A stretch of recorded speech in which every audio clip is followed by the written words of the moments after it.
তেলেগু চ্যানেলের তারা আজ পুত্র সন্তানের মা হয়েছে। খুশিতে কি বলছে তালিম। তালিম এবার তার মোবাইলের মাধ্যমে তার ছেলের ছবি দেখিয়েছে। বর্তমানে তালিম যখন ঘাস কাটছিল ঠিক তখনই তার ছেলের ছবি তিনি সোশ্যাল মিডিয়াতে প্রকাশ করেছেন। সালাম ভাই জানিয়েছেন কিছুদিন আগে লাইভের মাধ্যমে যে তারাদের বাসায় যাবেন তারা, সালাম ভাই, শম্পা আপু এবং আয়াত।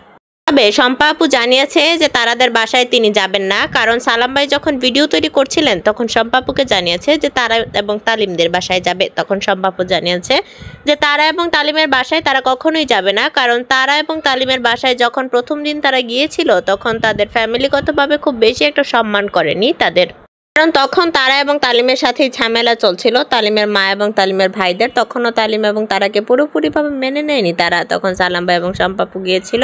পরবর্তীতে তাদের সাথে একটা ঝামেলা হওয়ার কারণে তারা পরবর্তীতে সিদ্ধান্ত নিয়েছে তারা আর কখনোই তাদের বাসায় যাবে না। বর্তমানে তারা এবং তালিম অনেক বেশি হ্যাপি আছে। তারা এবং তালিম সালাম ভাইয়ের বাসায় থাকতেই অনেকেই তাদের পছন্দ করতেন, যার কারণে তারা একটি ফেসবুক পেজ এবং ইউটিউব চ্যানেল খুলেছে। সেখানে প্রায় 1 লাখের উপরে ফলোয়ার্স রয়েছে। বর্তমানে তারাকে আয়াতের জন্মদিনে ব্যতীত আর দেখা যায়নি সালাম ভাইয়ের বাসায়। এবার সুখবর দিয়েছে তালিম তার ভেরিফাইড ফেসবুক পেজের মাধ্যমে লাইভে এসে যে তারা মা হয়েছে। আলহামদুলিল্লাহ, আমাদের ছেলের জন্য আপনারা সবাই দোয়া করবেন। এই ধরনের একটি পোস্ট দিয়ে তালিম তার ভেরিফাইড ফেসবুক পেজে আপলোড করেছে এবং খুশিতে তালিম জানিয়েছে যে আমরা কখনোই চাইনি আমাদের নিজের জীবন সোশ্যাল মিডিয়াতে পাবলিক করতে। শুধুমাত্র অনেকে আমাদেরকে নিয়ে কন্ট্রোভার্সি তৈরি করেছে এবং আমাদের ভালোবাসার কারণেই আমরা সোশ্যাল মিডিয়াতে অ্যাক্টিভ হয়েছি। বর্তমানে তারা এখনও পুরোপুরিভাবে ভিডিওতে আসে না, কিন্তু তারাকে খুব শীঘ্রই ভিডিওতে আনবে বলে জানিয়েছে তালিম। তবে তারাকে এখন দেখা